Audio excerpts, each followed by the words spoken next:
Hey folks, and welcome back to the League of Legends video tutorial series.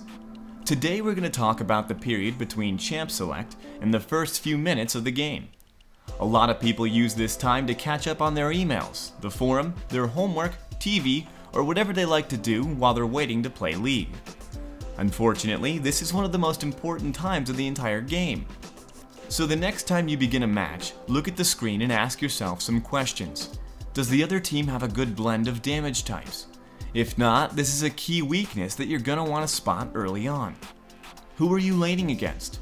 Are they strong early? Are they strong late? Do they have good poke and harass? Are they more of an all-in champion, or are they gonna play passive? All of these are gonna determine two things. One, which items you buy, and two, how you plan to handle them in lane. Due to their cost and the inability to build them into anything else, a lot of players look at the Doran's items as the strongest early game option. However, this isn't always true, and for the rationale, we're gonna talk about sustain. Against champs who rely on early kills, the high sustain from a couple of potions is often enough to throw off their entire game.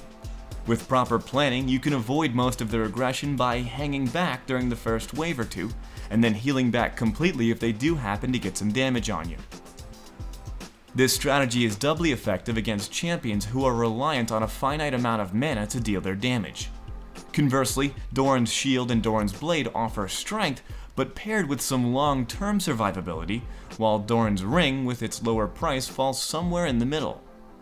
This is why characters like AD carries who value long-term staying power in lane tend to go with the Doran's blade, and some tanky top laners who don't want to be pushed out of lane will take the shield.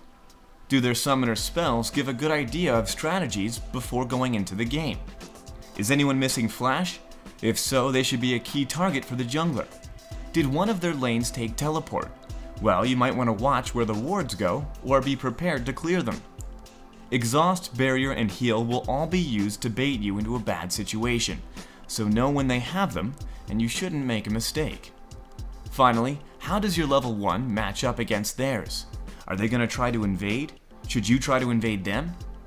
These are the kinds of things you're going to want to act on the moment the game starts, and it's another reason you shouldn't just AFK under the tower until the first minion wave comes.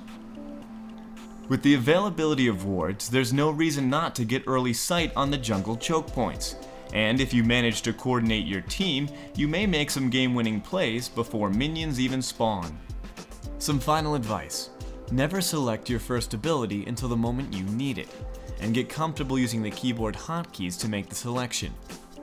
Statistically, the blue team tends to win more than the purple team, and it has a lot to do with the perspective of the game client. You should abuse this. If you have a champion with long-range skill shots like Nidalee, Ez, or Xerath, the players on the purple team won't see your shots coming until it's too late. Keep in mind which champions have global ultimates. Know to look out for them on the enemy side, and know to call for them on your side if you need them.